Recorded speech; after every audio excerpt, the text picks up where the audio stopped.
आपका mic on नहीं है दीपिका जी। मंगलाचरण। नमो नमः। नमो नमः। नमस्कारः। नमस्कार। अच्छा, नमस्कार। श्री गुरुचरण कमलेभ्यो नमः।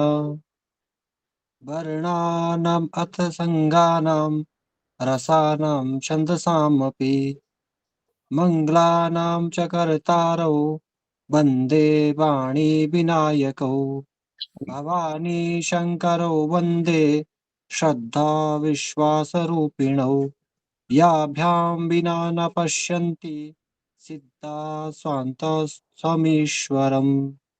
ओम।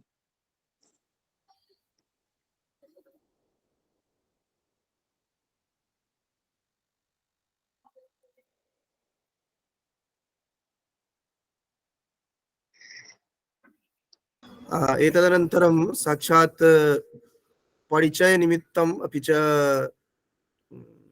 कार्यक्रमस्य परिचय सन्दर्भितं यत्किमपि वाचकीयम् अस्ति, अपि च आशीर्वचन निमित्तम् अस्मत्पुरतः विराजन्ते डॉक्टर सुमन केएस महोदयाः। एते अस्मत् मुख्य मार्गदर्शकाः भवन्ति। आदौ सर्वप्रथमं सर्वेषां स्वागतं व्याहृत्य साक्षादेव सुमन महोदयान् अहम् आह्वये। श्री गुरुभ्यो नमः। नमः सर्वेभ्यः महद्भ्यः अद्यतन कार्यक्रमस्य प्रमुख स्व परिचयनं दातृभ्यः तत्र भवद्भ्यः महद्भ्यः एवम् अस्माकं सर्वेषां तत्र संस्कृतज्ञानां मित्राणाम् इयं या परिषत् वर्तते तस्यै हार्दं प्रणामान् समर्प्य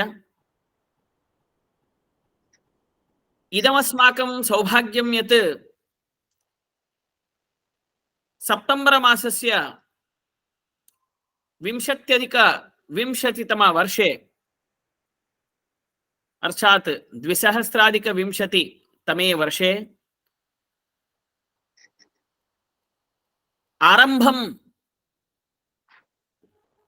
प्राप्ता इयम् अंतर्वीक्षा एतावत्पर्यन्तं 20 विद्वज्जनानां मित्राणां परिचयन प्रापणे अस्माकं कृते विशेषतो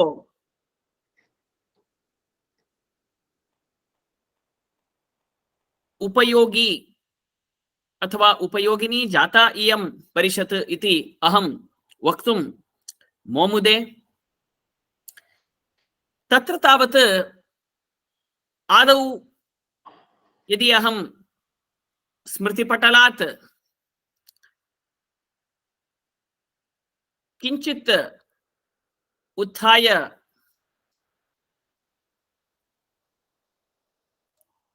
स्मरामि, तत्र माधव देशपांडे महोदयः यश्च विदेशे स्थित्वा अस्माकं संस्कृतस्य विषये संस्कृतस्य कृते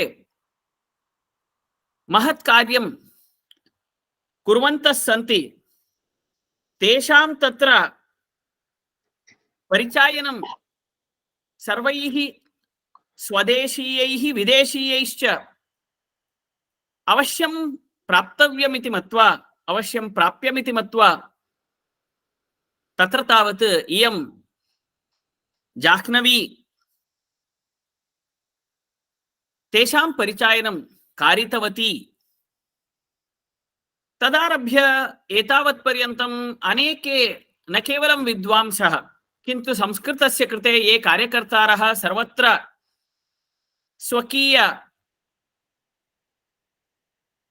धनेन मनसा शक्त्या च संस्कृतस्य परिपोषणे निरताः तादृश जनानां परिचायनम् अस्माकं इयं जाह्नवी कारितवती इति अहोभाग्यम् अस्माकम्। इदानीं 21तमा इयं सभा अथवा अंतर्वीक्षा नूनमेव अस्माकं संस्कृतप्रेमिणाम् अनुरागम् इतोपि अभिवर्धयति। एवञ्च तेषां सान्निध्यं सम्प्राप्य कथं वा तेषाम्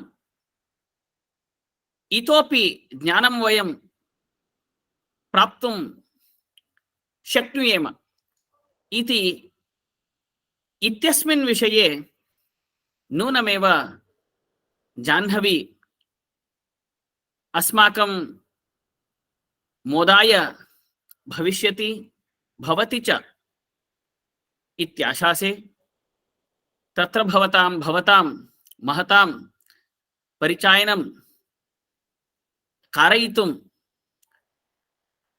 मन्मित्रवर्याः डॉक्टर बिपिन कुमार झा महोदयाः, डॉक्टर दीपिका दीक्षित महाभागा, सरिता महाभागा इत्यन्ये एवमादयः सुहृदः विशेषरूपेण सर्वदा संस्कृतप्रसारणे अस्माकं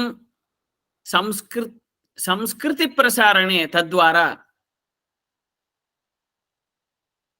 नियतं तत्र कटिबद्धादराः वर्तन्ते इति कारणादेव इयं जाह्नवी नित्यं प्रवहमाना वर्तते। जाह्नव्याः बहूनि मुखानि सन्ति। तत्र पत्रिकारूपेण बहूनां संस्कृतज्ञानां विदुषां ज्ञानं प्रसारयितुम् इयम् उद्युक्ता वर्तते। अन्येन मुखेन इयं जाह्नवी एतादृश अंतरवीक्षादि कार्यक्रमैः संस्कृतस्य तत्रापि विशेषतः संस्कृतज्ञानां परिचायनम् अवश्यं भावि इति मत्वा तदपि कुर्वती वर्तते। अन्येन च वदनेन इयं जाह्नवी यथा जाह्नवी प्रवहमाना अन्यानपि अन्येषु कुलेष्वपि तत्र प्रसरन्ति प्रवहन्ति तानपि अंतरणीय यथा स्वयं अभिवर्धयति एवमेव जाह्नव्याः उद्देशः एव अयं यत् न केवलं जाह्नव्याः अभिवर्धनं न किन्तु अन्यानपि अंतरणीय अन्येषां कृतेपि साहाय्यं कृत्वा अन्यानपि स्वीयान् मत्वा संस्कृतस्य प्रसारणे संस्कृतशास्त्राणां सर्वत्र प्रसरणे इयं नित्यं अनुकूलकरा वर्तते।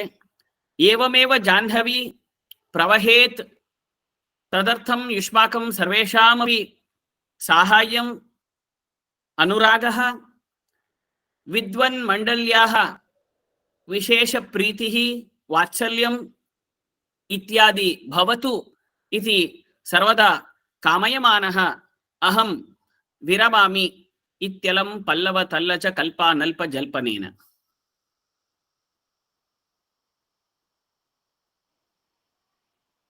बहुशः धन्यवादः महोदय।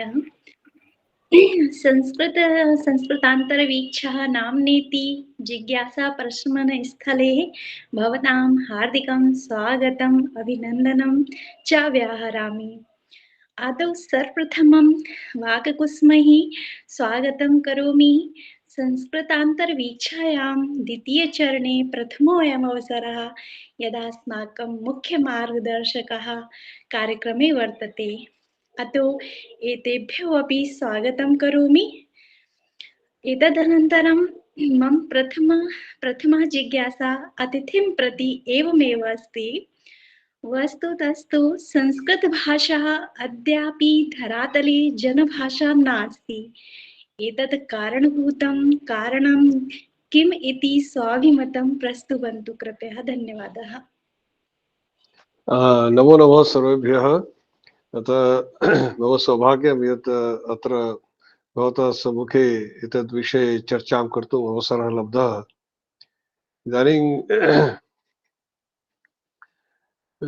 यः अहं विपिन महोदयं प्रश्नं कृतवान् यत् मया एतत् सर्वं यदा प्रश्नोत्तरः भवति तत्र संस्कृतेन एव उत्तरं देयं वा हिन्दी वा आङ्ग्लभाषायां वा कर्तुं शक्नुमः। सः उक्तवान् यतोहि ये जनाः शृण्वन्ति ते सर्वे संस्कृतज्ञाः न सन्ति, अतः हिन्दी भाषायाः आङ्ग्लभाषायाः अपि उपयोगं कर्तुं शक्यन्ते। अतः अहम् इदानीं भवत्याः प्रश्नस्य उत्तरं हिंदी भाषायामेव ददामि। आपने पूछा है कि संस्कृत भाषा अभी भी जनभाषा नहीं है उसका कारण क्या है? देखिए, संस्कृत हमें सबसे पहले तो हमें ये लोगों में यह विश्वास उत्पन्न होना चाहिए। हमारी जिन लोगों से चर्चा वार्ता होती है, संस्कृत का ज्ञान जो संस्कृत पढ़े हुए हैं, जो संस्कृत के अध्यापक हैं, उन्हीं लोगों तक अधिक सीमित है। बाकी जो दूसरे प्रोफेशंस में हैं, जैसे डॉक्टर हैं, इंजीनियर हैं, वकालत करते हैं, इन लोगों में संस्कृत का ज्ञान बहुत कम है, परंतु उन्होंने पढ़ा है, दूसरे साहित्य से पढ़ा है, अनुवाद की पुस्तकें पढ़ी हैं, तो उससे अधिकांश हमारे संस्कृत के जो पुस्तकें हैं उस पर विदेशियों ने भी बहुत उस पर शोध कार्य किए हैं। तो प्रायः इस पर वाद विवाद होता है कि संस्कृत भाषा कितनी प्राचीन है, सबसे प्राचीन है कि नहीं। तो संस्कृत भाषा हमें प्राप्त कहाँ से हुई? संस्कृत भाषा हमें प्राप्त हुई वेदों के माध्यम से, वेदों से। वेदों को हम हर हिंदू इस देश का वेदों का अपूर्व विषय मानता है। अर्थात वेद किसी मनुष्य की रचना नहीं है, वो सीधे ईश्वर से ऋषियों को प्राप्त हुई, उन्होंने उपलब्धि की और उन्होंने बाद में अपने शिष्यों को बताया। तो वेदों की भाषा है संस्कृत। तो यदि वेद सबसे प्राचीन है और वेद अपूर्वशेय है, तो फिर संस्कृत भाषा भी अपूर्वशेय ही है। इसलिए वह संस्कृत भाषा जो प्राप्त हुई मनुष्य जाति को, वो अपने आप में पूर्ण थी, जिसे हम कहते हैं परफेक्ट। उसमें कहीं कोई कमी नहीं थी, उसमें न कुछ सुधार नहीं हो सकता था। और पर उसमें वही भाषा हमें प्राप्त हुई। उसके बाद उसमें कोई उन्नति होने की संभावना नहीं थी, क्योंकि वह तो पूर्ण थी अपने आप में, उसको कोई और उन्नत नहीं कर सकता था। तो उसको डिजेनरेशन ही हुआ। किस प्रकार से हुआ? जैसे वेदों में गो शब्द है, उसके संस्कृत में रूप चलते हैं गौ, गावह, गावह, ऐसे रूप चलते हैं। यही गो शब्द जब लोग उसको गाय कहने लगे, तो गाय शब्द के तो रूप नहीं चल सकते। वह विकृति जब उत्पन्न हुई तो वह फिर संस्कृत भाषा नहीं रही, कोई और भाषा बन गई। तो जब बौद्धिक स्तर लोगों का जब संख्या बढ़ने लगी जनमानस की, तो जरूर जो प्राचीन काल में जो ऋषियों का जो समय जो स्तर था, धीरे धीरे जब फैलता गया और इसी का एक तरह से समझिए क्षरण होता गया और संस्कृत भाषा चर्चा में रही। ऐसे नहीं कि संस्कृत समाप्त हो गई, संस्कृत भाषा चर्चा में थी। किस प्रकार से? अभी जो भारत में एक बहुत विख्यात भाषाविद हुए हैं, डॉक्टर प्रोफेसर सुनीति कुमार चटर्जी, उन्होंने लिखा है कि 500 AD तक, मतलब जो ईस्वी तक, इस समय 2024 चल रहा है ना, 500 ईस्वी तक कोई व्यक्ति जो संस्कृत जानता था वह वेस्ट एशिया, पश्चिम एशिया से लेकर के भारत, श्रीलंका, फिर Thailand, Burma, Shyam, Thailand, Indo China होते हुए इंडोनेशिया के द्वीप समूह तक यात्रा कर सकता था बिना किसी असुविधा की। वैसे ही तिब्बत, चीन, कोरिया से लेकर जापान तक। तो वह समय था जब भारत शिक्षा का केंद्र था, आधे, कम से कम आधे विश्व का। तो फिर ये डिजेनरेशन कैसे हुआ? इसका मुख्य कारण था कि जो बाहर के जो ये इस्लामिक आक्रमणकारी थे, उनके हाथों हिंदुओं की पराजय। सबसे इससे पहले तक भारत में अपने मत प्रतिष्ठा करने के लिए तर्क का ही सहारा लिया जाता था, पर पहली बार भारत में लोगों ने देखा कि अपनी मत प्रतिष्ठा के लिए तलवार का प्रयोग हो रहा है। और इसी का कारण था कि हमारे जो शिक्षा के प्रतिष्ठान थे, नालंदा विश्वविद्यालय, तक्षशिला, ये सब ध्वस्त हो गए। परंतु फिर भी एक अंडर करंट चलता रहा हमारे देश की संस्कृत को कोई समाप्त नहीं कर सका। हमारी जो प्राचीन परंपराएं थी, परंपरागत रूप से संस्कृत की शिक्षा दीक्षा चलती रही, क्योंकि संस्कृत की शिक्षा मुख्य रूप से मौखिक होती थी। गुरु बोलते थे, शिष्य सुनकर उसको याद कर लेते थे। तो जो चीज मस्तिष्क में है उसको तो नष्ट नहीं किया सकता, पुस्तकों को तो जला सकते हैं, लेकिन जो मस्तिष्क में है उसको कैसे जलाएंगे? तो उसे हमारी प्राचीन जो गुरुकुल पद्धति से पठन पद्धति थी, उसके कारण से संस्कृत बची रही। और आज भी हमारी जो पहचान है वह इसीलिए जीवित है क्योंकि संस्कृत भी जीवित है। पश्चिमी देशों ने बहुत अधिक प्रयास किया यह बताने के लिए कि Sanskrit is a dead language, Sanskrit मृत भाषा है। परंतु संस्कृत अगर मृत होती तो फिर हमारी हिंदू संस्कृति भी मर चुकी होती। आज हम अपने आप को हिंदू कहने के लिए, अपनी पहचान बताने के लिए उपस्थित न होते। संस्कृत भाषा को किसी के अपनी शक्ति से जीवित है और आज भी जीवित है। तो वो परंतु ये एक जो कारण है, जो संस्कृत भाषा जनभाषा से दूर हो गई, उसका यह एक मुख्य कारण था कि भारत में जो विदेशियों का आक्रमण हुआ और भारत का जो यह एक करीब 1000 वर्ष तक जो यह गुलामी का चला समय, इस्लामिक रूलर्स, फिर अंग्रेज आए, अंग्रेजों ने भी वही किया। तो इसमें से अब हमें निकलना है, उसके अब तैयारी हो रही है। अब धीरे-धीरे पुनः हम अपनी उस पहचान को प्राप्त करने के लिए ही प्रयासरत हैं। उसी के ये लक्षण है, जो सब आपका प्रयत्न है, ये उसी की तरफ आगे बढ़ रहे हैं हम लोग। चलिए, आगे। महोदय, अत्यंत समीचीनतया भाषायाः वर्तमानकाल की दशा दिशाश्च भवता वर्णिताः। धन्यवादः। मदीया द्वितीया जिज्ञासा एवम् अस्ति महोदय, साम्प्रतिक समाजे विष्णुसहस्रनाम स्तोत्र किं महत्त्वं वर्तते, सोदाहरणं कथयन्तु। देखिए, विष्णु सहस्रनाम स्तोत्र महाभारत में आता है, अनुशासन पर्व में। विष्णु सहस्रनाम स्तोत्र के विषय में लोगों ने सुना है और उसका गायन भी लोग प्रस्तुत करते हैं, और मैंने भी ऐसे कई गायन सुने हैं और अच्छे-अच्छे गायक हैं। और विष्णु सहस्रनाम स्तोत्र के विषय में जो प्रचलित धारणा है, केवल धारणा नहीं है, यह अनुभूत सत्य है। हमारे प्राचीन वैद्य चरक संहिता में कहा गया है कि विष्णु सहस्रनाम स्तोत्र के श्रवण से किसी भी प्रकार का ज्वर दूर हो जाता है। और यह कुछ दिन पहले मैंने एक सूचना देखी थी कि कांचीपुरम के शंकराचार्य को ज्वर हुआ तो उन्होंने डॉक्टरों से इलाज करना मना कर दिया। फिर उन्होंने कहा कि मुझे विष्णु सहस्रनाम स्तोत्र सुनाओ, तो उनके शिष्यों ने उनको सुनाया, 3 बार उनको सुनाया गया, उनका ज्वर छूट गया। तो यह एक है कि विष्णु सहस्रनाम स्तोत्र के पाठ से जो लाभ होता है। पर जो विष्णु सहस्रनाम स्तोत्र का जो मुख्य उसका जो उद्देश्य था, वह था कि महाभारत में युधिष्ठिर ने भीष्म पितामह से प्रश्न किया कि इस युग में वह कौन सा देवता है जिनके नाम से या जिनका स्मरण वरण कर से स्तवन करने से सारे कार्य सिद्ध हो सकते हैं।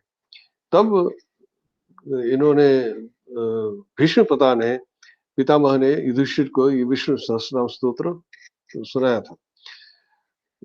इस विष्णु सहस्रनाम स्तोत्र की का महत्व इसी से समझा जा सकता है कि श्री शंकराचार्य ने इसका भाष्य लिखा है। शंकराचार्य ने उपनिषदों का भाष्य लिखा और भगवद गीता पर भाष्य लिखा और विष्णु सहस्रनाम स्तोत्र पर भी उनका भाष्य प्राप्त होता है।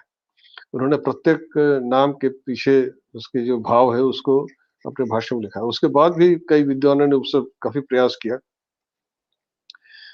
हमने हमारे एक जो हमारे संस्कृत से जुड़ी हुई है एक महिला है, वो अच्छा गायन करती हैं। उन्होंने विष्णु सहस्रनाम स्तोत्र का गायन रिकॉर्ड करके मुझे भेजा था। मैंने उसको सुना, मुझे बहुत अच्छा लगा। तो मुझे उच्चारण भी बहुत स्पष्ट था। तो उसी से मुझे प्रेरणा ये मिली कि केवल गायन करने से क्या होगा, जब तक इसके भाव को, नाम के अर्थों को नहीं समझेंगे। तब हमने एक ऑनलाइन कक्षा शुरू की, उसमें कई लोग जुड़े और उसमें हम विष्णु सहस्रनाम स्तोत्र में जो विष्णु के नाम आए हैं, उन नामों पर चर्चा करते हैं और प्रत्येक नाम के पीछे उसका कौन सा धातु है, प्रत्यय है, किस प्रकार से वह निष्पन्न होता है और उससे क्या भाव निकल के आता है, उस पर चर्चा करते हैं। तो इसको करते हुए मैंने पाया कि प्रत्येक नाम को जब हम विस्तार करते हैं तो पाते हैं किसी न किसी उपनिषद के तत्व को ही वह प्रकट करता है। और यह बड़ा अद्भुत ग्रंथ है और इसके नामों को, अगर अर्थों को हम समझें तो भीतर बहुत उन्नत प्रकार के भाव उत्पन्न होते हैं। पर यह है कि इन नामों को, अर्थों को समझने का प्रयास करना चाहिए। इसीलिए हमने, और पर यह है कि विष्णु सहस्रनाम स्तोत्र के विषय में बहुत अधिक प्रचार प्रसार नहीं है, पर फिर भी लोगों ने इसका नाम सुना है, पर इसके पीछे क्या है उसके बारे में बहुत से लोग जानकारी नहीं रखते।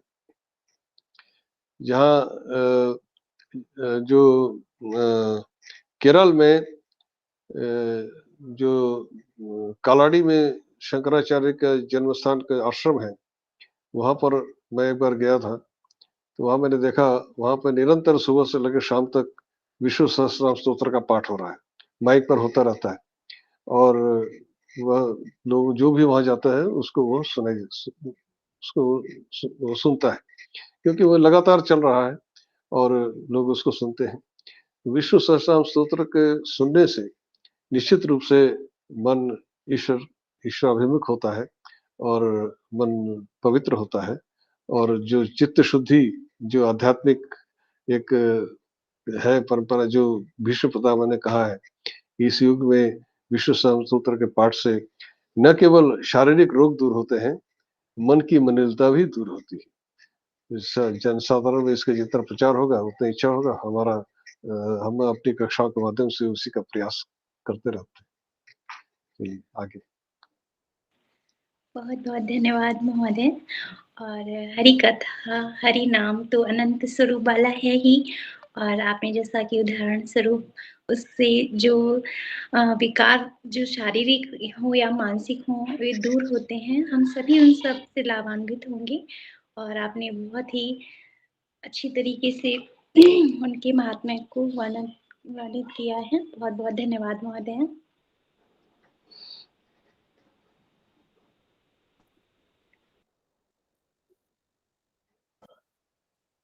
महोदय नमो नमः। हाँ, इस नमो नमः। जिज्ञासा की श्रृंखला में मेरी भी एक जिज्ञासा है जो मैं आपके सामने रखना चाहता हूँ।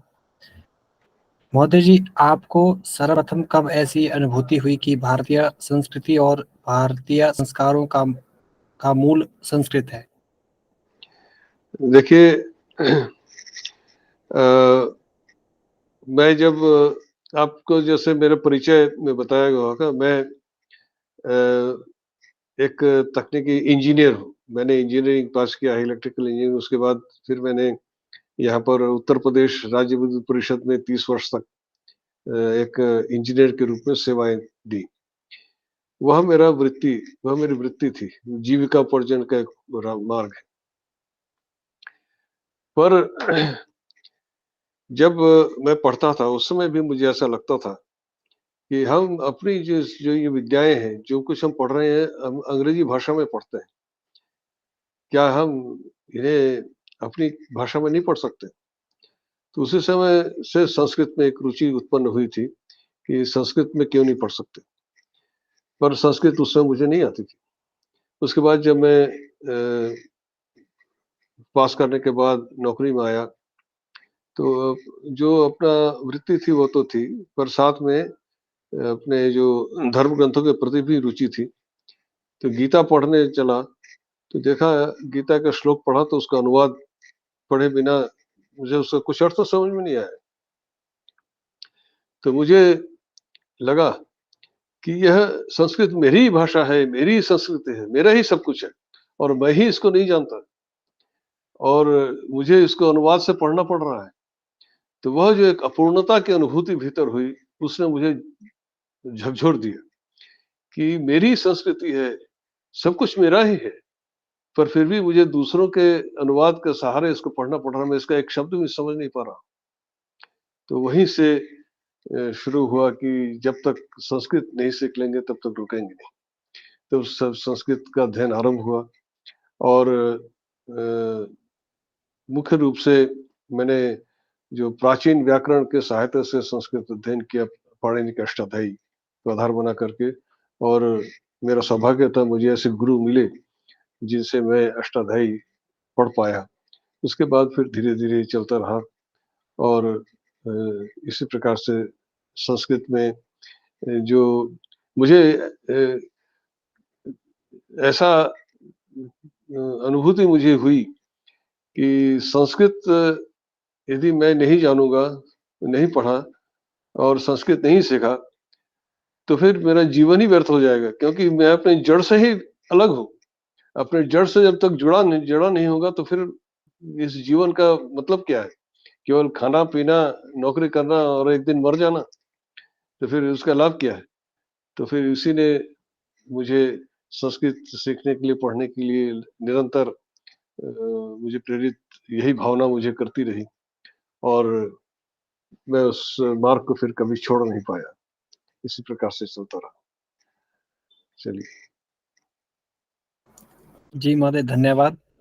इसी क्रम में मेरा एक दूसरा आपसे एक जिज्ञासा है एक और, कि संस्कृत पाठदान के प्रति रुचि उत्पन्न होने हेतु आप प्रेरक के रूप में किनको अग्राधिकार देना चाहते हैं? देखिए, जब मैंने संस्कृत अध्ययन करना शुरू किया, तो आप समझ ही सकते हैं कि मैंने 1982 में संस्कृत पढ़ना शुरू किया था और उसके बाद चूँकि मैं नौकरी में था, फिर भी बहुत धीरे-धीरे मेरी गति बहुत धीमी थी। फिर भी करते-करते मैंने संपूर्णानंद विश्वविद्यालय से पहले प्रथमा की, फिर मध्यमा, पूर्व मध्यमा, उत्तर मध्यमा करते-करते शास्त्री तक की परीक्षाएँ उत्तीर्ण की। तो जब मैं शास्त्री की परीक्षाएँ कर रहा था, उस समय ऐसा अनुभव हुआ कि जो कुछ अभी सीखा है, जाना है, वो यदि समाज को दिया नहीं तो फिर लाभ क्या है? ये तो फिर मेरे साथ ही चला जाएगा। उसी समय और स्वामी विवेकानंद के जो साहित्य है उसका भी मैं अध्ययन करता रहता हूँ और स्वामी विवेकानंद ने भी कहा है कि संस्कृत ही हमारे देश की सभ्यता का आधार है और संस्कृति के पढ़ कर के, संस्कृत के माध्यम से ही हमारा देश सशक्त हो सकता है। तो इस कारण से इन सभी जो बातें थी, इनका एक मिला-जुला असर ये हुआ कि मन में ये भावना उत्पन्न हुई कि जो कुछ सीखा है इस समाज को दिया जाए। पर समस्या ये थी कि कैसे किया जाए? तब यहीं पर महामना मदन मोहन मालवीय मिशन के नाम से एक संस्था है। उस संस्था से वो सामाजिक कार्य करती रहती है। विद्यालय भी चलते हैं। तो मैं उस संस्था से जुड़ा हुआ था, सामाजिक कार्य होते रहते थे, एक विद्यालय भी चलता है। उसकी एग्जीक्यूटिव कमिटी में चर्चा हो रही थी, तो मैंने एक दिन कहा कि पंडित मदन मोहन मालवीय संस्कृत के इतने बड़े विद्वान थे, उन्होंने काशी हिंदू विश्वविद्यालय की स्थापना की, उन्हीं के नाम पर यह मिशन चल रहा है, तो हम लोग संस्कृत के प्रचार प्रसार के लिए कुछ क्यों नहीं कर रहे? तो दूसरे सदस्यों ने कहा, भाई हम लोगों को तो संस्कृत आती नहीं, आप ही करिए जो कुछ करना है। तो मेरे सामने यह एक चुनौती खड़ी हो गई। तो मैंने कहा ठीक है, मैं ही करूंगा। तो मैं अकेले ही इस कार्य में उतर पड़ा। और पर समस्या ये थी कि मैं तो एक इंजीनियर था, मुझसे लोग संस्कृत पढ़ने के लिए क्यों आते? संस्कृत अध्यापक ही संस्कृत पढ़ाते हैं, यही लोग जानते हैं। तो हमने एक, जहाँ मैं पढ़ने जाता था, यहाँ पे नवल किशोर संस्कृत महाविद्यालय के प्राचार्य जी थे, शंभु नारायण शर्मा जी उनका नाम, अब रिटायर हो चुके हैं काफी दिन पहले। तो उनको मैंने निवेदन किया कि आप चलिए, इस तरह से संस्कृत का कक्षा हम आरंभ करना चाहते। तो उनको साथ में लेकर के सायंकालीन कक्षाएं आरंभ की और सप्ताह में 2 दिन होती थी। तो शुरू में अच्छा रिस्पांस रहा, करीब 25-30 लोग उसमें जुड़े जो संस्कृत सीखना चाहते थे, पर उन्हें अवसर नहीं था, कहाँ पढ़े। तो उस प्रकार से सायंकालीन कक्षा शुरू हुई और वो चलती रही, 2-3 साल तक चली। फिर उसी दौरान संस्कृत भारती के संपर्क में मैं आया। संस्कृत भारती के कार्यकर्ता आए थे, उन लोगों ने संपर्क में आया, फिर संस्कृत भारती से जुड़ करके एक साथ मिलकर के कार्य करने लगे और इस प्रकार से चलता रहा और आज संस्कृत भारती के अवध प्रांत के अध्यक्ष का दायित्व निर्वहन कर रहा हूँ। यही काफी इतने वर्षों तक कार्य करते करते उसमें फिर संभाषण का भी था और व्याकरण पढ़ाने के भी था, सब प्रकार का प्रयास किया गया। उसका प्रभाव हुआ, बहुत से लोग जुड़े, बहुत से कार्यकर्ता जुड़े और जुड़ते रहे, जाते भी रहे, क्योंकि अब युवावस्था में लोग जुड़ते हैं, फिर किसी का विवाह हो गया, गृहस्थ हो गया, नौकरी हो गई, कहीं ट्रांसफर हो गया, कहीं दूर से चला गया, पर लोग जाते रहे, नए लोग जुड़ते रहे, पर कार्य हमारा चलता रहा। इस तरह से पूरे प्रांत में कार्य का विस्तार हुआ। अब सभी जगह कुछ न कुछ कार्य चल रहा है। बताइए आगे चलिए। जी महोदय, धन्यवाद।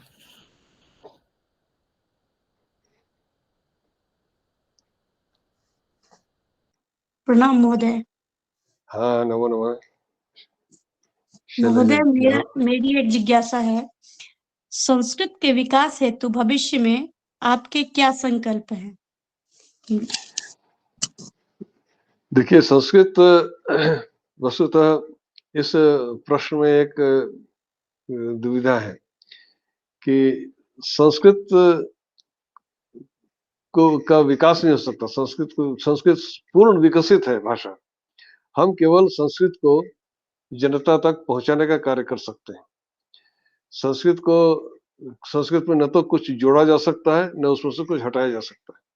संस्कृत अपने आप में एक पूर्ण भाषा है, पूर्ण विकसित भाषा है और जो कुछ हुआ है उससे घटा ही है, उससे कुछ आगे बढ़ना संभव ही नहीं। जैसे मैंने शुरू में कहा कि संस्कृत को देवभाषा क्यों कहते हैं? इसीलिए कहते हैं क्योंकि वो हमें सीधे वेदों से प्राप्त हुई। वो अब शुरू से ही पूर्ण थी, पूर्णतया परफेक्ट थी। तो अब जो हम कर सकते हैं वो केवल इतना ही कि लोगों को इसके प्रति जागरूक बनाया जाए और लोगों को उसके प्रति आकर्षित किया जाए। अब आज की स्थिति यह है कि विद्यालयों में, विश्वविद्यालयों में संस्कृत के प्रति लोगों की रुचि उतनी नहीं है, क्योंकि हमारे शिक्षण पद्धति में ही कुछ उसमें कमियां हैं और जो ये कमियां हैं इसको हमारे शिक्षा नीति में कुछ सुधार करके हो सकता है, क्योंकि जब तक हम बचपन से संस्कृत के प्रति रुचि नहीं जगाएंगे तब तक लोगों में वो रुचि नहीं आ सकती। कुछ सब में तो ऐसे संस्कार नहीं होते। अब मैं अपने जीवन में जब पलट कर देखता हूँ तो पाता हूँ कि जो मैं तो एक इंजीनियर था, मेरे चारों तरफ मेरे सब सहयोगी सब इंजीनियर थे, सब अलग-अलग सब इंजीनियर्स थे और दूसरे बाबू और जो दूसरे जिस तरह काम करते सब करते थे। पर संस्कृत का कार्य करने के लिए संस्कृत के प्रति रुचि मुझ में ही क्यों उत्पन्न हुई, औरों में क्यों नहीं हुई?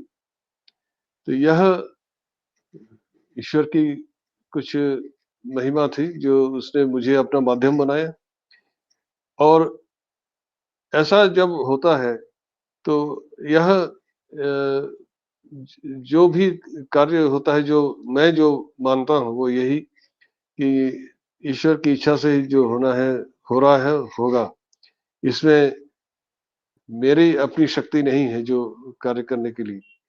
और जो भी कार्य हो रहा है उसको हम जब तक अपने अहंग बुद्धि से कार्य करते हैं तो करते रहते हैं, तो उससे तो छुटकारा नहीं है, वो तो हो गई। तो हम केवल इतना ही कर सकते हैं कि लोगों को संस्कृत के प्रति आकर्षित करने का प्रयास करें। उसके लिए मैंने जब मैं वहाँ पर था, सर्विस में था, तो हमारे कार्यालय में 10 दिवसीय शिविर में चलाता था, लोगों को बुलाता था, लोग बैठते थे और आते भी थे। और उसमें चूँकि लोगों में भीतर एक संस्कार है हमारे देश में, संस्कृत सुनने जब लोगों के कानों में संस्कृत पड़ती है तो लोगों में एक भावना उत्पन्न होती है। मैंने कुछ लोगों को संस्कृत में बोलना सिखाया और जब से आते-जाते हुए कहा, किसी से पूछा, जोर से पूछा, "कुत्र गच्छति भवान?" वो उत्तर देता था, "गृहम् गच्छामि।" उतना ही सुन कर के लोग ठिठक के रुक जाते थे कि अरे! ये लोग संस्कृत में बोल रहे हैं। थोड़े से 2-4 शब्दों के वाक्य बस, तो उसी से लोगों में आकर्षण उत्पन्न होता था और लोग आकर के जुड़ते थे, बोलते हम भी सीखना चाहते थे। इस प्रकार से जब हम संस्कृत में बोलते हैं, तो निश्चित रूप से लोगों को वो आकर्षित करता है और एक वातावरण तैयार होता है। जहाँ भी मैंने संस्कृत में कुछ बोला या भाषण दिया, वहाँ का एक वातावरण बदल जाता था और लोगों में एक संस्कृत पर जिज्ञासा उत्पन्न होती थी। तो जो हम कर सकते हैं वो केवल यह कि लोगों को कुछ थोड़ा बहुत संस्कृत सिखाएँ, संस्कृत बोलने में का प्रयास करें। इस प्रकार से जो संस्कृत भारती के जो संभाषण के होते हैं आंदोलन, वो बहुत प्रभावी हैं। उससे लोगों में संस्कृत में रुचि उत्पन्न होती है, क्योंकि हमने जितने भी संभाषण शिविर चलाए हैं, तो संभाषण शिविर समाप्त होने के बाद बहुत से लोग मेरे पास आए कि हम और आगे पढ़ना चाहते हैं और कैसे पढ़ें? तो उसके लिए फिर संस्कृत भारती के बहुत सी पुस्तकें हैं, उनके माध्यम से फिर आगे के कोर्स हैं, लोग पढ़ते हैं, करते हैं। तो इस प्रकार से हमारा कार्य यही है कि हम जन-जन तक लोगों तक संस्कृत को पहुँचाने का यथासंभव प्रयास करते रहें। उसके लिए सबसे पहले अपने जीवन में संस्कृत को लाना होगा, अपने घर में लाना होगा, अपने बच्चों को सिखाना होगा, अपने आस-पड़ोस में, तो अपने घर से ही तो गाड़ी आगे बढ़ेगी। सबसे पहले अपने जीवन में उसको संस्कृत को लाने का प्रयास करना होगा और उसमें धीरे-धीरे चलता रहेगा। चलिए आगे। जी महोदय, इसी प्रश्न की श्रृंखला में मेरी दूसरी जिज्ञासा है कि आप अनेक उच्च स्तरीय संस्थाओं में जुड़कर संस्कृत सेवा में के लिए तत्पर रहे हैं। पर इस कार्य में आपको प्रारंभ में किन समस्याओं का सामना करना पड़ा? ये हम लोग सभी जानना चाहते हैं। देखिए, जैसे मैंने बताया कि आरंभ में तो कोई संस्था थी ही नहीं। शुरू में जब मैंने यहाँ लखनऊ में कार्य शुरू किया, तब अकेले ही शुरू किया। एक संस्था को, जैसे मैंने अभी बताया, महामना मालवीय मिशन में मैंने प्रस्ताव रखा और उन्होंने वहाँ सबने हाथ खड़ा कर दिया कि हम तो जानते नहीं, आप ही करिए। तो अकेले ही कार्य शुरू किए।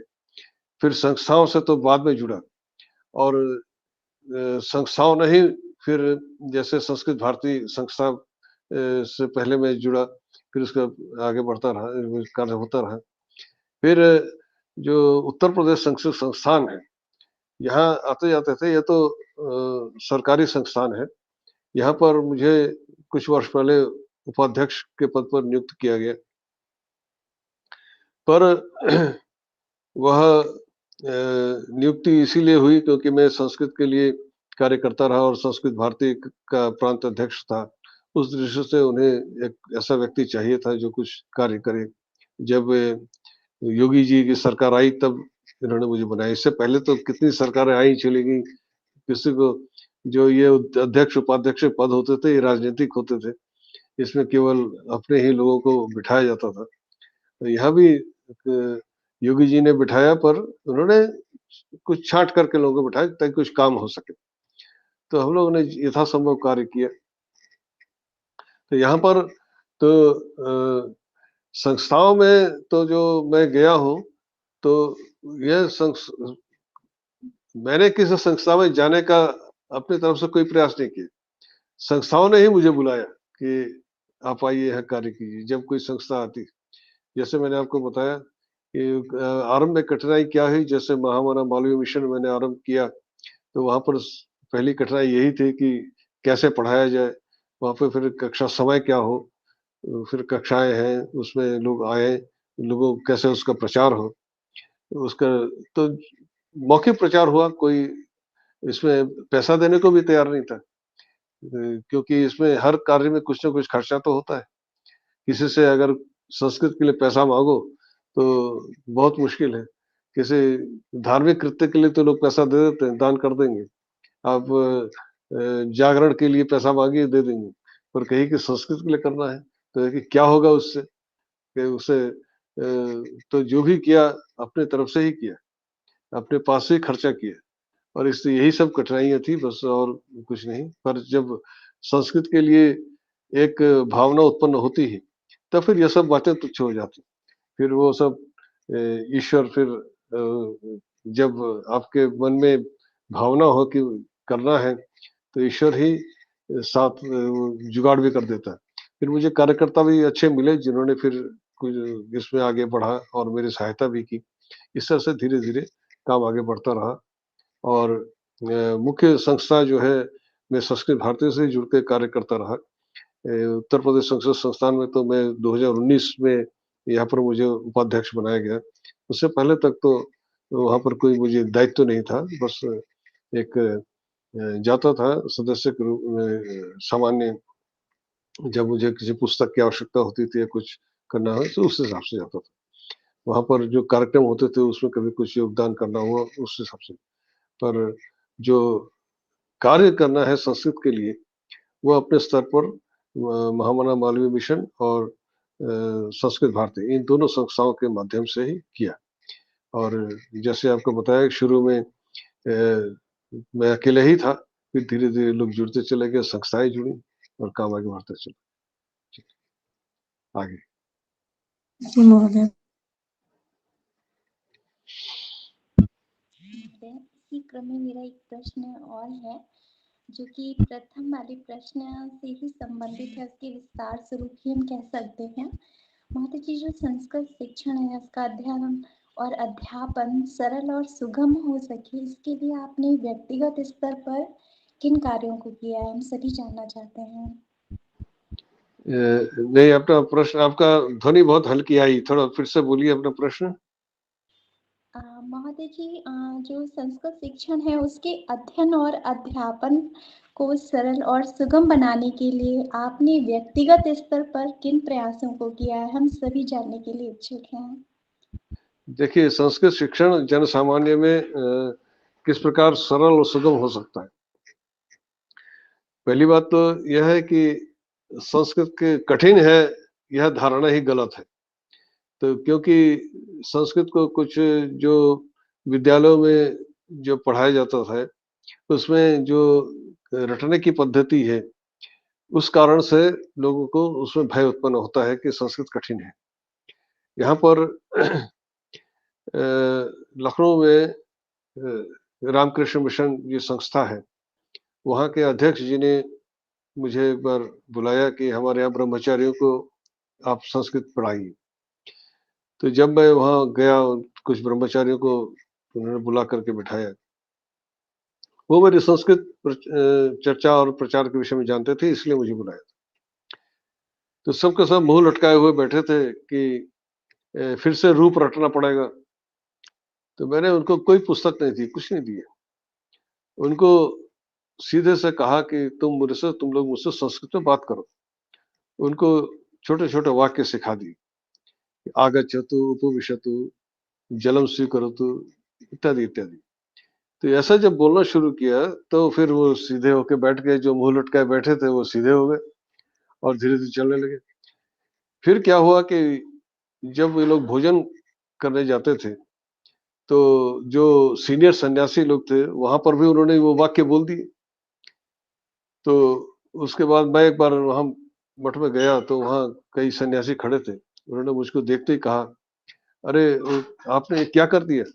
ये तो 1 हफ्ते में संस्कृत बोलने लगे जो हम इतने सालों में नहीं कर पाए। आप लोगों ने इनको तो चार्ज कर दिया।" उसके बाद फिर चलता रहा पढ़ाई और मैंने उनको आरंभ में कोई पुस्तक नहीं दी, केवल इसी प्रकार से संस्कृत सिखाता रहा। फिर एक दिन ऐसा आया, जब उन्हीं ब्रह्मचारियों ने मुझसे कहा कि अब हम व्याकरण पढ़ना चाहते हैं। उनके भीतर रुचि इतनी जाग गई कि उनका डर खत्म हो गया, है कि हम व्याकरण पढ़ना चाहते हैं।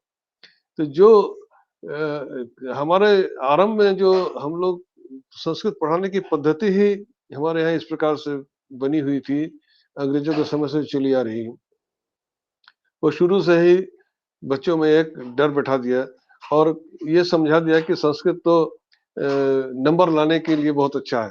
तो हाँ, पढ़ो संस्कृत विषय केवल इसीलिए लेते थे लोग कि उससे अच्छे नंबर आ जाते हैं मैथमेटिक्स की तरफ से। सही उत्तर दोगे तो पूरे नंबर मिलेंगे।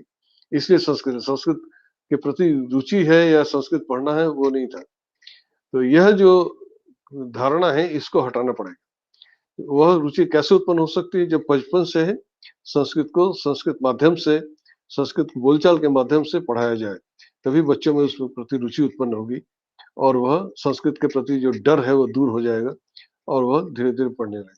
पर यह घर में तभी हो सकता है जब घर वाले भी उसमें रुचि लें और संस्कृत के प्रति बच्चों को उत्साहित करें।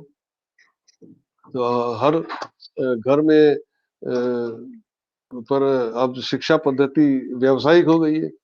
अब तो शिक्षा का उद्देश्य ये है कि कैसे अधिक से अधिक पैसा कमाना है। पर पैसा कमाने में कोई दिक्कत नहीं, पैसा कमाइए। पर संस्कृत को अपनाने में कोई हर्ज नहीं। सब संस्कृत को अपनाएँगे तो वो जो कुछ भी कर रहे हैं सही रास्ते पे चलते रहेंगे। बस इस इस बात को ध्यान में रखते हुए संस्कृत शिक्षा को आगे बढ़ाते रहना चाहिए हम लोगों को ये।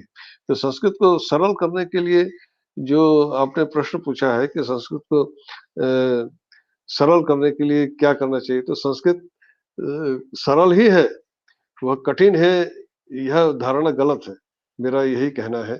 तो उसके लिए क्योंकि कोई बच्चा जब भाषा सीखता है, तो कौन-सा व्याकरण उसको सिखाया जाता है? वो तो सुन-सुन करके सीख लेता है। तो बच्चों को जब बचपन से संस्कृत सुनने को मिलेगी, तो कभी भी उसमें कोई डर नहीं उत्पन्न हो सकता। वो स्वतः संस्कृत के प्रति उसके प्रति आकर्षित होगा और संस्कृत सीखने को चलेगा, आगे बढ़ेगा। पर उसके लिए हमें आरंभ से उसी प्रकार से प्रयास करना चाहिए। क्योंकि हम लोगों ने संस्कृत जो भी पढ़ी, स्कूलों में जब पढ़ी थी, संस्कृत को हिंदी माध्यम से पढ़ा। आप जब अंग्रेजी पढ़ते हैं तो अंग्रेजी कोई हिंदी में पढ़ाता है क्या? अंग्रेजी तो अंग्रेजी में ही पढ़ाई जाती है। हिंदी भी हिंदी में ही पढ़ाई जाती है। पर संस्कृत एकमात्र ऐसी भाषा है जिसको हम लोग हिंदी में पढ़ते हैं। उसमें यहाँ तक कि जो लोग पीएचडी किए हुए, मैं लखनऊ विश्वविद्यालय में जितने पीएचडी छात्रों से मिला हूँ, सबकी थीसिस हिंदी में है। कोई भी अपनी थीसिस संस्कृत में लिखा हो, ऐसा मुझे बहुत ही कम इक्का-दुक्का बिरले ही मिले हैं। बाकी 99% जो पीएचडी होल्डर हैं संस्कृत के, उनकी थीसिस हिंदी में लिखी हुई है। 99% 100 में से कोई एक मिलेगा ऐसा जिसने अपनी थीसिस संस्कृत में लिखी, पर तो सब पीएचडी हैं। तो इसमें दोष किसका है? हम ही लोगों का तो है। तो हम ही को अपने को सुधारना है सबसे पहले और अपनी शिक्षा पद्धति को सुधारने का प्रयास करना पड़ेगा और घरों में बच्चों को उसी प्रकार से सिखाना पड़ेगा कि संस्कृत के प्रति लोगों में वो डर समाप्त हो। चलिए आगे। बहुत-बहुत धन्यवाद महोदय जी। आपने बहुत ही जीवंत उदाहरणों से संस्कृत को किस प्रकार से सरल और सुगम बनाया जा सकता है, जिन सामान्य के लिए प्रायः वो सरल तो है ही, जैसा कि आपने भी अवगत कराया, परंतु जो संस्कृत के भाषाभाषी लोग हैं, उनके लिए सरलतम रूप है। और जैसा कि आपने एक जीवंत उदाहरण दिया कि एक भयावह जो रूप मन में उसका बैठा हुआ है, शब्द रूप, धातु रूपों को लेकर, वो प्रायः देखने को मिलता है। पर फिर भी किस तरीके से सरल उत्तम रूप में सभी के सम्मुख आ सके, इसके लिए आपने बहुत सारे व्यक्तिगत प्रयास किए हैं। इसके लिए बहुत-बहुत धन्यवाद महोदय जी।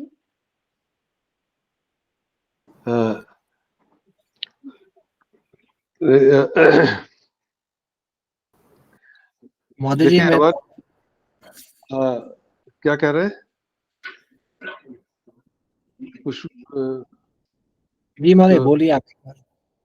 हाँ, नहीं मैं ये कह रहा हूँ कि जो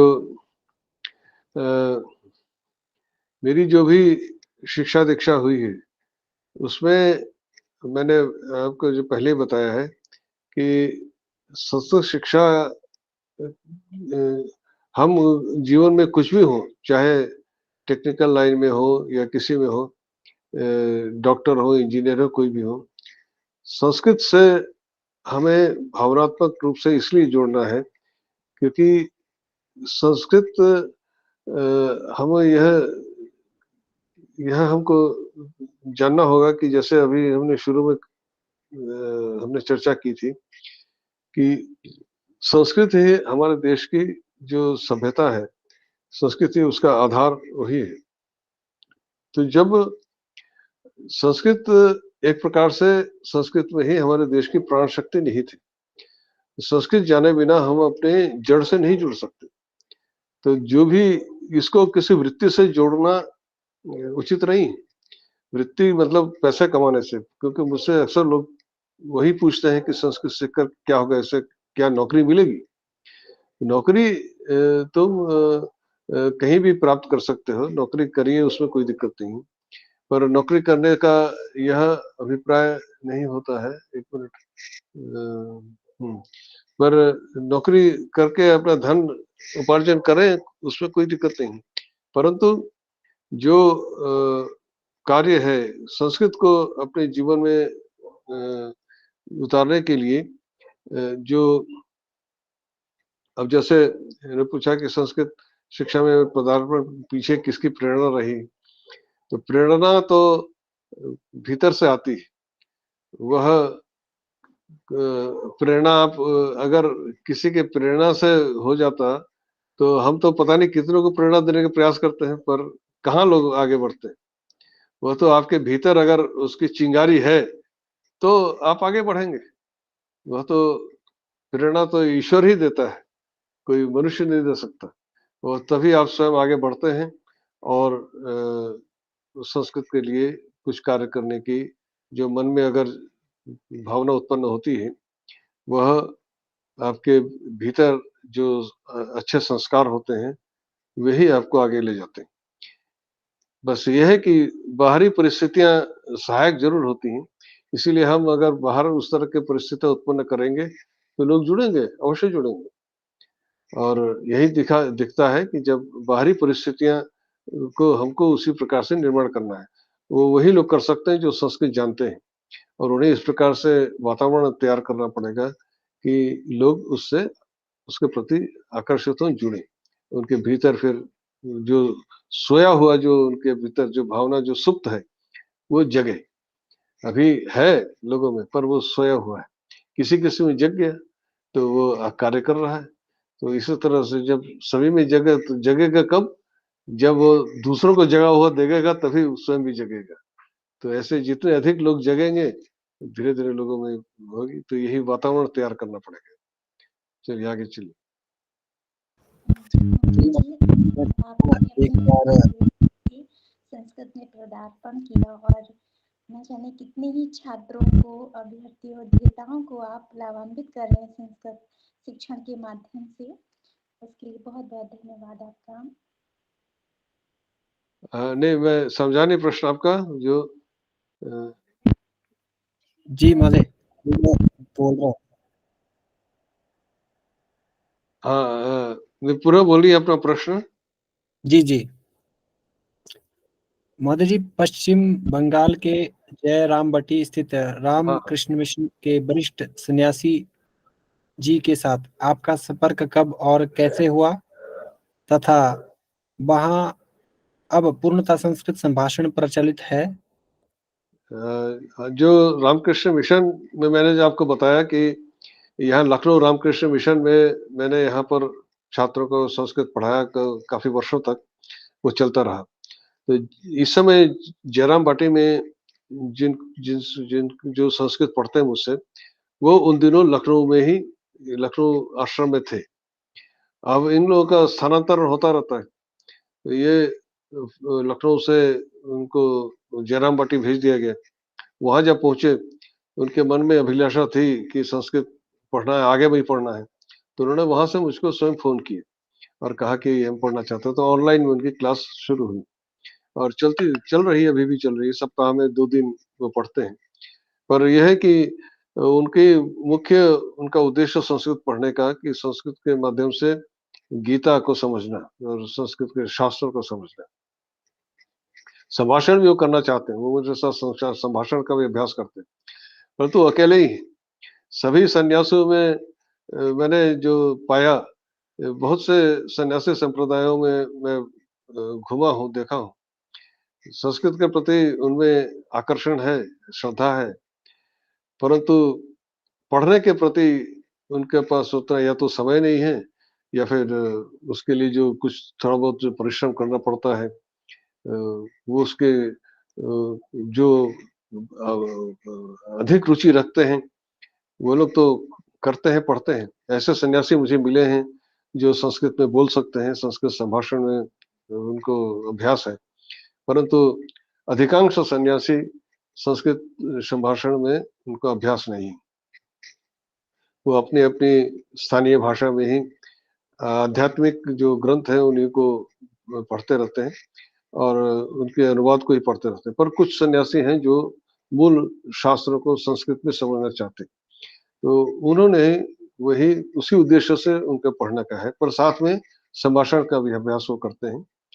पर पढ़ने वाले वो अकेले ही हैं, सब के सब नहीं हैं जो सबको संभाषण सिखा सकूँ मैं। अगर सब लोग मिल कर के पढ़ें, क्योंकि उनकी यहाँ पर भी लखनऊ में मैंने कई बार प्रयास किया, परंतु होता ये है कि सब इकट्ठा नहीं हो पाते एक समय में। कहीं किसी को आरती में जाना है, किसी को किसी और कार्य सौंप दिया गया है कुछ। तो यह एक अड़चन होती है। फिर भी प्रयास तो चलता ही रहता है और जितना भी हो सका है संभव है चल रहा है। पर ये नहीं कि सबके सब संभाषण करने में समर्थ हो गए हों। कुछ ही लोग हैं जो कर पाते हैं। चलिए, आइए। जी महोदय, धन्यवाद। इसी श्रृंखला में अंतिम जो जिज्ञासा है वो मैं आपके सामने प्रस्तुत करना चाहूँगा कि महोदय जी, आप संस्कृत के प्रचार हेतु अंतर्जाल माध्यम को कितना उपयोगी मानते हैं? हाँ, यह अत्यंत उपयोगी है, क्योंकि मैं जब संस्कृत शिक्षण करता था, कार्यालय में करता था, ऑफ़लाइन जिसे आप कह सकते हैं, तो उसमें मुश्किल से 5-6 लोग ही जुट पाते थे, क्योंकि दूर-दूर से कोई आएगा, आने-जाने की समस्या तो रहती थी। अब ये अंतर्जाल के माध्यम से कोई कहीं भी हो, देश के किसी भी कोने में हो, चाहे देश में, विदेश में, जुड़ जाते हैं। अभी मेरी क्लास चलती है शुक्रवार और शनिवार को, और आपको आश्चर्य होगा सुन कर के ये कि उसमें लगभग 90 से 100 लोग जुड़े हुए हैं, जिससे पूरे देश के तो है ही हैं। तमिलनाडु, कर्नाटक, महाराष्ट्र, गुजरात से लेकर के अमेरिका, वियतनाम, थाईलैंड के भी लोग हैं जो पढ़ रहे हैं। तो जिनको संस्कृत ये मेरी अष्टाध्यायी की क्लास चलती है, जिसमें इतने लोग पढ़ रहे हैं। मैं स्वयं भी आश्चर्यचकित हो गया कि इतने लोग इसमें जुड़ गए, क्योंकि इससे पहले तक कभी इतनी संख्या नहीं रही। मुश्किल से बहुत होती तो 30-35 लोग जुड़ जाते थे, वो भी अंत में वो भी घटते रहते थे। यहाँ भी घटे हैं, जब शुरू किया था तब 120-25 करीब थे, अब घटते-घटते 90 रह गए हैं, 100 से 90 रह गए। अब देखते हैं अंत तक कितने लोग रहते हैं, पर यह भी संख्या एक आश्चर्यजनक है कि इतने लोग, लगभग 100 लोग अभी तक 6 महीने हो गए इस क्लास को चलते हुए, और 100 लोग जुड़े हुए हैं, जो लोग निरंतर इसमें पढ़ रहे हैं और बराबर मैसेज करते रहते हैं कि हम इसको पढ़ेंगे और पढ़ते रहना चाहते हैं। तो ये अंतर्जाल निश्चित रूप से उपयोगी है, इसका लाभ लोगों को पहुँच रहा है। और यह तो एक, क्योंकि कोरोना के समय अंतर्जाल का सिस्टम शुरू हुआ ऑनलाइन, क्योंकि उस समय सब बंद हो गए थे। और यह एक तरह से समझ लीजिए कि विष में से अमृत निकलने वाली बात है कि उसमें से उसका एक ही चीज, अच्छी चीज निकल के आई और इसका निश्चित रूप से अच्छा प्रभाव हो रहा है। चलिए आज जी, धन्यवाद महोदय। आपने बहुत ही उत्तम तरह से हमारी जिज्ञासाओं का शमन किया, उसके लिए आपका धन्यवाद। बहुत बहुत आभार। आज की जो यह श्रृंखला रही अत्यंत ही रोचक, ज्ञानवर्धक और प्रोत्साहित करने वाला रहा है यह कार्यक्रम आज का। जब यह 2020 15 सितंबर 2020 से यह प्रारंभ हुआ था, उस समय से लेकर के निरंतर यही प्रयास रहा है कि कुछ ऐसे विषय वस्तु को लाया जाए जिससे कि युवा पीढ़ी जो है उसे कुछ ले सके और आगे अपने मन में एक संकल्प ले सके जो कि संस्कृत के संदर्भ में क्या कार्य करना है। आज मैं देख रहा था जो कि अलग अलग प्रश्न रखे गए थे संस्कृत जनभाषा को लेकर के, विष्णु सहस्त्रनाम के प्रभावों को लेकर के, भारतीय संस्कारों का मूल संस्कृत, इसको आधार बना करके संस्कृत के विकास के उपागम को लेकर के, साथ ही जनसामान्य हेतु संस्कृत जो है इसको लेकर के। तो बहुत अलग अलग प्रश्न आ रहे थे, अलग अलग क्षेत्र से प्रश्न आ रहे थे, लेकिन महोदय ने बहुत सरलता से, सहजता से अपने अनुभव के आधार पर चर्चा करते रहे। इसमें यह देख रहा था कि अलग अलग क्षेत्रों में हमें अध्यापन का अवसर मिला। संस्कृत क्षेत्र के अलग अलग क्षेत्रों के बच्चे रहे। जैसे मैं नालंदा विश्वविद्यालय में था तो वहां पर लगभग 17 देशों के, अलग अलग देशों के बच्चे थे जो कि संस्कृत क्या उनको वर्णमाला तक नहीं पता था और आ से प्रारंभ करके उनको आगे बढ़ाया गया। वहीं पर दूसरे इंस्टीट्यूशन में मैंने देखा जहां पर मैं राष्ट्रीय संस्कृत संस्थान, केंद्रीय संस्कृत विश्वविद्यालय में पारंपरिक छात्रों को पढ़ाया जहां पर कि रसगंगाधर जैसे दुरूह विषय वस्तु थे। वहीं पर तीसरी जगह है हरियाणा सेंट्रल यूनिवर्सिटी में, जहां पर कि एक इस तरह का कोर्स रखा गया फंक्शनल संस्कृत, जिसमें कि अध्यापक या अन्य अन्य कर्मचारी जो हैं उनके लिए भी कंपलसरी किया गया था जो कि वो संस्कृत का अध्ययन कर सकते हैं। तो वहां पर बिल्कुल अलग था जो कि संस्कृत के ज्ञान विज्ञान जो है उन्हीं से उनका वास्ता था। जैसे कि याज्ञवल्क्य स्मृति में व्यवहार पद जो है FIR से संदर्भ में न्यायिक शब्दावली जो है इनको लेकर के, इस तरह करके अलग अलग क्षेत्रों में अलग अलग तरह का हमने देखा। तो वहां पर हमने एक चीज अनुभव किया, हो सकता है कि ये मतैक्य न हो उस बिंदु पर, हमारे जो शास्त्रों में कहा गया है जो कि अर्थकरी विद्या, जब हम चिंतन करते हैं तो प्रारंभ में अर्थागमो नित्यमरो गीता च प्रिया च भार्या प्रियवादिनी च वश्यश्च पुत्रोर्थकरी च विद्या षड्जीव लोकेषु सुखानि राजन। तो प्रारंभ में अर्थागम भी कहा जा रहा है और लास्ट में फिर अर्थकरी विद्या भी कही जा रही है। तो ये जो हमारी विद्या जो है वह इस तरह का होना चाहिए जो कि आपको आगे जीवन को लेकर के चलने वाला हो, क्योंकि हम देश काल परिस्थिति को नहीं भूल सकते हैं। और आज जितने भी हम देख रहे हैं, जो भी संस्था है अगर संस्कृत के लिए सहयोग देने के लिए वो प्रस्ताव रख रहे हैं, वो IIT हो, IIM हो या कोई भी प्राइवेट इंस्टीट्यूशन हो, वो अपने उसी स्वार्थ को ध्यान में रखते हुए, तो हमें इन बातों को समझना पड़ेगा।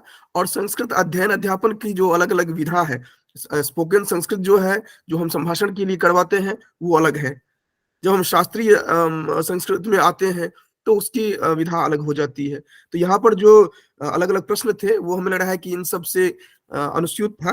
खैर, हम यहाँ पर अंत में एक धन्यवाद ज्ञापन, एक औपचारिकता है, हालांकि यहाँ पर जितने भी हैं सभी रिकॉर्डिंग रूम में सभी अपने पारिवारिक सदस्य ही हैं, तो पारिवारिक सदस्य में धन्यवाद ज्ञापन नहीं होता है, लेकिन फिर भी एक औपचारिकता रखी गई है ताकि समापन की ओर जाने का संकेत मिले। जैसे हम लोगों के यहाँ भोज होता है तो प्रारंभ कैसे हो, तो प्रारंभ के लिए इंडिकेशन अलग से कुछ नहीं कहा जाता है।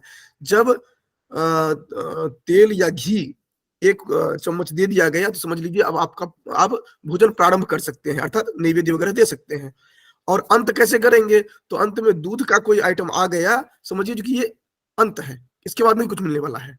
तो ये एक सिस्टम होता है। इसी तरह का ये औपचारिकता है। तो तर्हि अस्मिन् कार्यक्रमे अत्र ये समुपस्थिताः सन्ति तेषां सर्वेषां एकतन्त्रेण धन्यवादज्ञापनं करोमि। तत्रापि प्रामुख्येन अत्र ये अस्माकम् अतिथयः सन्ति प्रोफेसर डॉक्टर शोभनलाल उकील महाभागाः, एते प्रान्ताध्यक्षाः सन्ति अवधप्रान्तस्य अत्र संस्कृतभारत्याः। एतेषां जाह्नवी पक्षतः, संस्कृतान्तर्वीक्षा पक्षतः, अस्मत्पक्षतश्च धन्यवादान् वितनोमि। एवमेव अत्र अस्माकं मुख्य मार्गदर्शकाः समागताः सन्ति, सद्यः एव ते गतवन्तः।